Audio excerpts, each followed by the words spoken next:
এই জন্য নতুন সরকার আসলে এখানে ভালো করে পরিষ্কার টরিষ্কার করে রিঙ্গুতে দোয়া করে গলায় তামিজ করেন না আমাদের দেশের উপদেষ্টা মন্ত্রী প্রধানমন্ত্রীকে বসালে কিছুটা হইলেও সঠিকভাবে দেশ চালাতে থাকবে।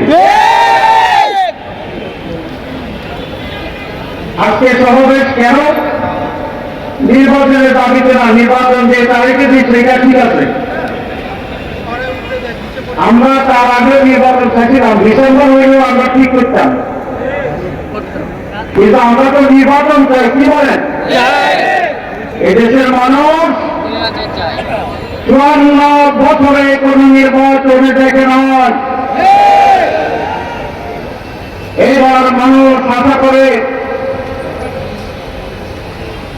এবার একটি সুষ্ঠু নির্বাচন হবে। আমরা ইলেকশন চাই, সিলেকশন চাই না। এই নির্বাচন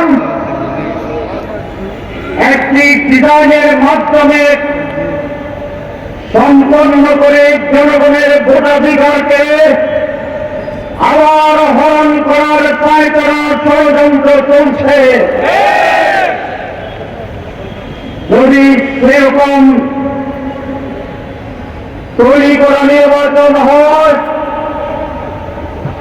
বিদেশের ডিজাইনের নির্বাচন হয়,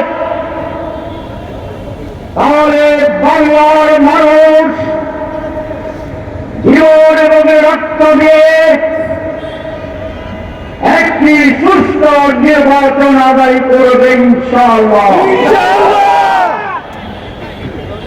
আমরা আবারও বলতে চাই মাইকে, বাংলাদেশে জামাত ইসলামী নির্বাচনে যেতে চায়,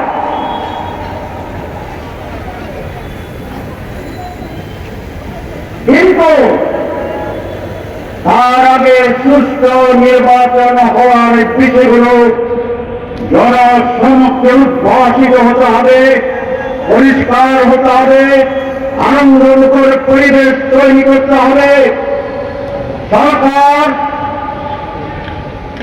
যেই ঘোষণাপত্র নিয়েছে একটি মাত্র অভিনন্দন জানিয়েছে,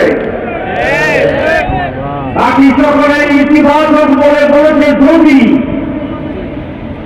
যদি এটা করা হয়, যদি ওইটা করা হয়, যদি এটা করা হয়, তাহলে মেজরিটি দল শর্তহীনভাবে এই ঘোষণাকে গ্রহণ করে না।